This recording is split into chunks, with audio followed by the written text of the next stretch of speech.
ჩემი შეკითხვა ბატონმა დავითმა აღნიშნა, რომ ქართულ ოცნებას ამ კადრებთან არანაირი კავშირი არ ქონია, თუმცა დამეთანხმებით ალბათ, რომ სწორედ ამ კადრებმა ძალიან დიდწილად თუ არა გადამწყვეტი როლი თუ არა ითამაშა სწორედ ქართული ოცნების ხელისუფლებაში მოსვლაში და მას შემდეგ დადგა უკვე ბედუკაძის პასუხისმგებლობის თავიდან არიდების ის მთლიანად გაათავისუფლეს პასუხისმგებლობისგან. ესეც უნდა აღვნიშნოთ აუცილებლად, რომ ბედუკაძე მთლიანად გათავისუფლდა პასუხისმგებლობისგან და ალბათ საინტერესოა ქალბატონო ირმა, თქვენ წამებლებს რო ასახელებდით, მათში ბედუკაძე არ მოხვდა არასოდეს, ის იყო ერთ-ერთი თანამონაწილე ამ ყველაფრის და ჩემი კითხვა არის ასეთი, ვინაიდან ამ კადრებმა და თქვენმა მოქმედებამ ითამაშა გადამწყვეტი როლი ქართული ოცნების ხელისუფლებაში მოსვლაში.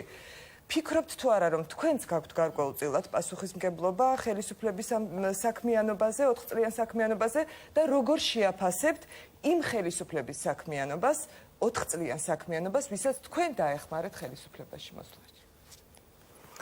ქალბატონო ირმა, დიახ, ქალბატონო ირმას ვეკითხე. ვარდების რევოლუციის დროს თქვენ ხარს უჭერდით მიხეილ სააკაშვილს. თქვენ გძნობთ პასუხისმგებლობას იმის გამო, რასაც 10 წლის მანძილზე ის ხელისუფლება, ის რეჟიმი აკეთებდა. ქალბატონო ირმა, ჩვენ პოლიტიკოსები ვართ. არც მე არ ვიყავი პოლიტიკოსი, როცა ის კადრები გავავრცელეთ. თავიდან მეც ვიყავი ჟურნალისტი. თქვენ ხომ ახლა კენჭს იყრით და პასუხისმგებლობა იმის მერე წლები გავიდა.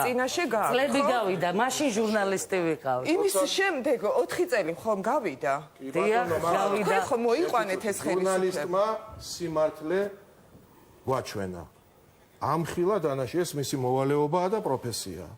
ამან რომ ხელი შეუწყო ქართულ ოცნებას, ჟურნალისტი ბატონ დავით. თქვენც ხომ მონაწილეობდით ამ? რა თქმა უნდა, ახლა მე თქვენ ხო პოლიტიკოსი იყავით? პოლიტიკოსი